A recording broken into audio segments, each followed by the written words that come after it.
Number 1. Boeing's deadly safety cover-up. In 2011, Boeing announced the 737 MAX as a more fuel-efficient upgrade to its best-selling jet. It became one of the deadliest decisions in aviation history. The MAX entered commercial service in 2017. Just over a year later, disaster struck. In November 2018, investigators revealed that the plane carried a new automated flight control system called MCAS that Boeing had never disclosed to pilots or airlines. The system could force the nose down repeatedly, and pilots had no idea it even existed. 2 crashes of a similar nature occurred within just a few months of each other.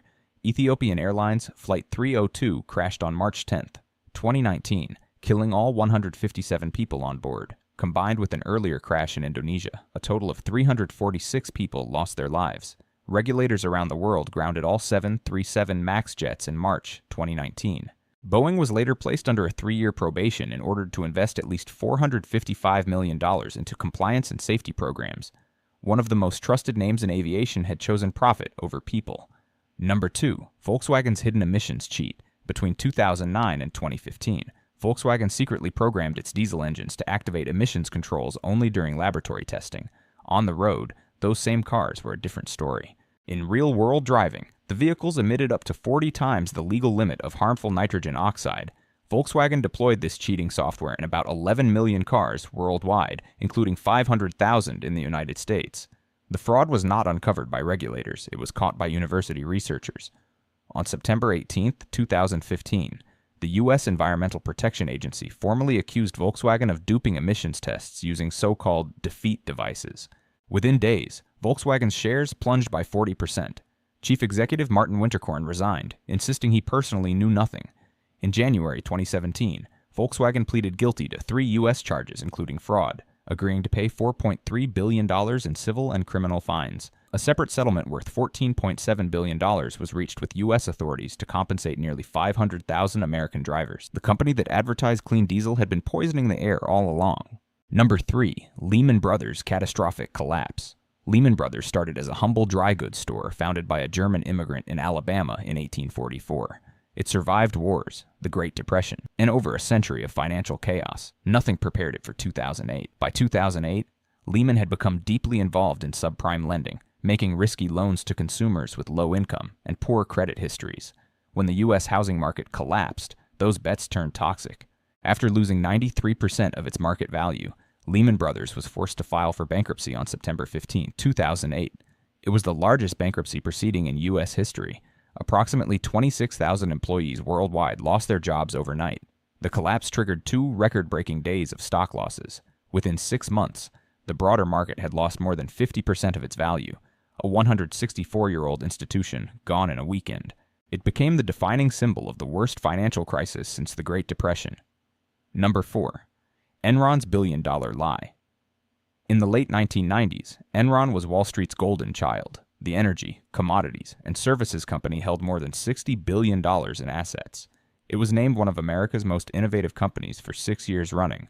All of it was a performance. Enron used shell companies called special purpose entities to hide debt and inflate profits, misleading investors and regulators for years. CFO Andrew Fastow and CEO Jeffrey Skilling were among the key architects of the fraud. In August 2001, a whistleblower inside the company warned that it could implode in a wave of accounting scandals. Nobody listened. By December 2001, Enron filed for bankruptcy. Thousands of lower-level employees had been encouraged to invest their retirement savings in company stock, only to lose everything. The fallout led directly to the Sarbanes-Oxley Act, which imposed sweeping new rules on corporate financial reporting. The biggest lie in American business history had finally collapsed under its own weight. Number 5. Theranos fake blood tests. In 2003, a 19-year-old Stanford dropout named Elizabeth Holmes founded a company called Theranos with a vision to revolutionize blood testing. The pitch was irresistible. While traditional blood testing required 1 vial for each diagnostic test, Theranos claimed it could perform hundreds of tests from a single pinprick of blood. Silicon Valley fell in love. Holmes attracted top investors including media mogul Rupert Murdoch, and the company's valuation crossed $9 billion at its peak, making her the youngest self-made billionaire in the U.S., but the technology simply did not work. Former employees testified that Theranos would regularly delete inaccurate test results to make its machines appear more reliable than they were. The company had also secretly repurposed conventional blood analysis technology from other manufacturers to run its tests. In November 2022, Holmes was sentenced to more than 11 years in prison. Real patients had received false diagnoses. A product that never worked had fooled the world for over a decade. Number 6. Bernie Madoff's $65 billion Ponzi. Bernie Madoff was not some back-alley fraudster. He served as Nasdaq's chairman in 1990, 1991, and 1993. He was one of the most trusted men on Wall Street. For over 20 years, Madoff ran the largest Ponzi scheme in history, involving approximately $64 billion in capital. The scheme was simple and devastating. He took money from new investors to pay old ones, never actually trading a single dollar. Multiple tips were sent to the Securities and Exchange Commission over the years, but the fraud went undiscovered every time. In December 2008, Madoff confessed to his sons at the company's annual Christmas party, one day before his arrest. His sons turned him into authorities. In March 2009, Madoff pleaded guilty to 11 federal felonies and was sentenced to 150 years in prison. High-profile victims included filmmaker Steven Spielberg, actor Kevin Bacon, and New York Mets owner Fred Wilpon. In total, over 40,000 victims across 127 countries lost their money. Number 7. WorldCom's accounting black hole. WorldCom was once the second-largest long-distance phone provider in the United States. Its CEO, Bernard Ebbers, a former milkman and basketball coach, had built an obscure Mississippi phone carrier into a telecommunications giant through aggressive acquisitions. But the dot-com bubble burst, and growth stalled. By late 2000, WorldCom accountants began making false entries to hide the company's financial problems from investors and the public. Ebbers pressured accountants to manipulate financial statements to keep the stock price high and protect his personal fortune. In total, WorldCom made more than $9 billion in fraudulent accounting entries to create the illusion of profitability. The fraud was uncovered in 2002 by an internal auditor named Cynthia Cooper. She found the holes no one else was meant to find. WorldCom filed for bankruptcy in July 2002, which at the time was the largest bankruptcy filing in U.S. history.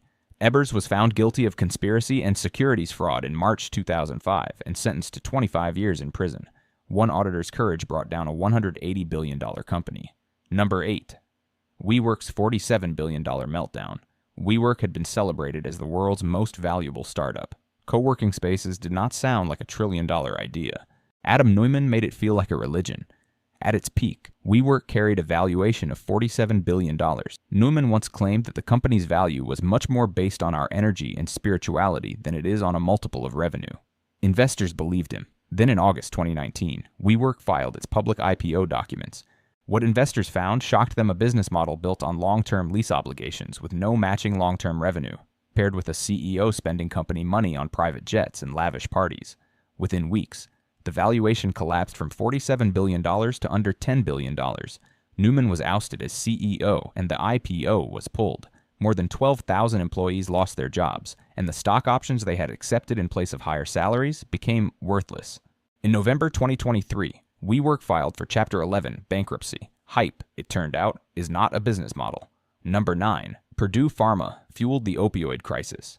In 1996, Purdue Pharma, a privately held company owned by the Sackler family, released a prescription painkiller called OxyContin. It was marketed as a smooth and sustained solution to chronic pain.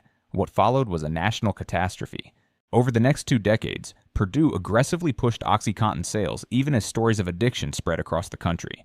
Purdue paid doctors to give educational talks to other health professionals, but the real purpose was to induce them to prescribe more OxyContin.